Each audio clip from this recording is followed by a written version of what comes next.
छल माने भीतर कुछ और, मुख में कुछ और, क्रिया में कुछ और अगर गुरु की सेवा में हो, संत की सेवा में हो, फिर तो सब प्रकार के छिपाव और दुराव से रहित होकर सेवा करनी चाहिए। किसी प्रकार का कोई कपट मन में ना हो।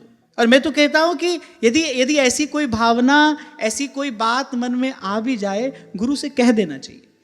गुरु से दुराव नहीं करना चाहिए, गुरु से छिपाना नहीं चाहिए।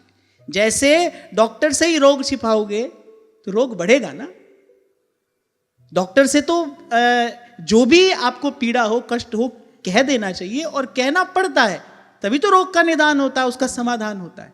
पर क्या है ना, हमारी वृत्ति कैसी है, अच्छी बात तो खूब बढ़ चढ़कर बताते हैं।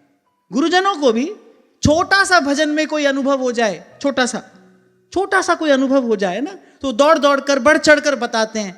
क्यों? भाई अपने गुरुजी से तो कहना ही चाहिए। फिर जैसे कभी कोई मेरे को भी कह देता था पहले, अब तो मेरा मिलना नहीं होता किसी से, पहले कहते थे कि आपसे तो कह सकते हैं ना, आपको तो कहना ही चाहिए ना, और फिर अपना अनुभव कहा। हम भी भाई मुस्कुराते हुए सुन लेते हैं, क्योंकि भाई मुझसे नहीं कहोगे, किसी और से कहोगे जाकर।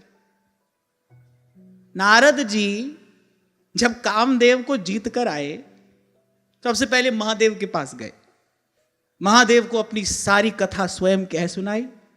अच्छा, महादेव ने कहा कि नारद जी, एक बात हम आपसे विनती करके कह रहे हैं, आप ये कथा श्री हरि के सन्मुख जाकर मत गाना।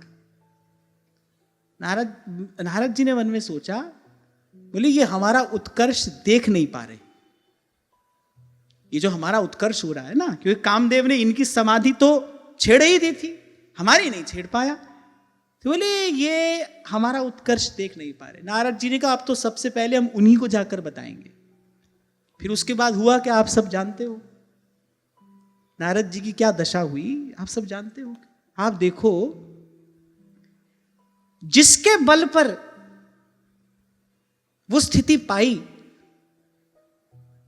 महादेव सबके गुरु हैं, वो त्रिभुवन के गुरु हैं। गुरु कह रहा है भाई ये काम नहीं करना, छोटा सा अनुभव या छोटी सी उपलब्धि, छोटी सी प्राप्ति, नारद जी पचा नहीं पाए, प्रभु को जाकर सब बात कही। तो छोटा सा अनुभव वो तो अपने गुरु को तो बताना ही चाहिए।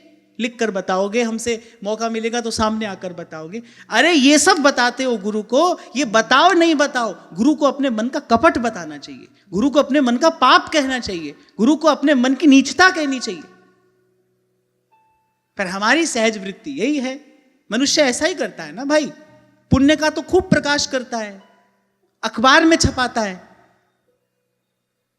अपने पुण्य का तो वो खूब प्रकाश करता है और चाहता है, उसको अखबार में छपाता है। इसीलिए क्या होता है, पुण्य प्रकट होते ही क्षीण हो जाता है। आपने कोई सत्कर्म किया, फिर आपने उसको यहीं पर प्रकट कर दिया, तो माने आपने कमा भी लिया और आपने खर्च भी कर दिया। पुण्य को तो प्रकाशित करता है, पाप को छिपाता है। पाप छिपाता है, इसलिए पाप बढ़ता चला जाता है, पुण्य को प्रकट कर देता है, पुण्य घटता चला जाता है। तो गुरुजनों की सेवा में रहो।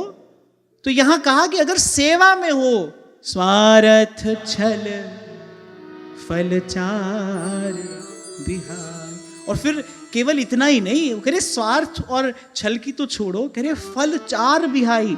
फल चार समझ गए, धर्म अर्थ काम मोक्ष, कह रहे मोक्ष पर्यंत सब इच्छाओं का त्याग करके की जाए तो सेवा है। मोक्ष पर्यंत सब इच्छाओं का त्याग करके की जाए तो सेवा है। इसलिए कहा है संतों ने, सबते सेवक धर्म कठोर। अब कहने को तो भाई हम सब क्या है, सेवा में हैं। क्या कर रहे हैं, श्री जी की सेवा कर रहे हैं, कहां है, सेवा में हैं। पर देखो ऐसी होती है सेवा, ऐसा होता है सेवक, ऐसी होनी चाहिए सेवा, ऐसा होना चाहिए सेवक का जीवन। तो कहा सहज स्नेह स्वामी सेवकाई, स्वार्थ छल फल चार विहाई, आज्ञा सम न सुसाहिब सेवा, सो प्रसाद जनु पावे दे।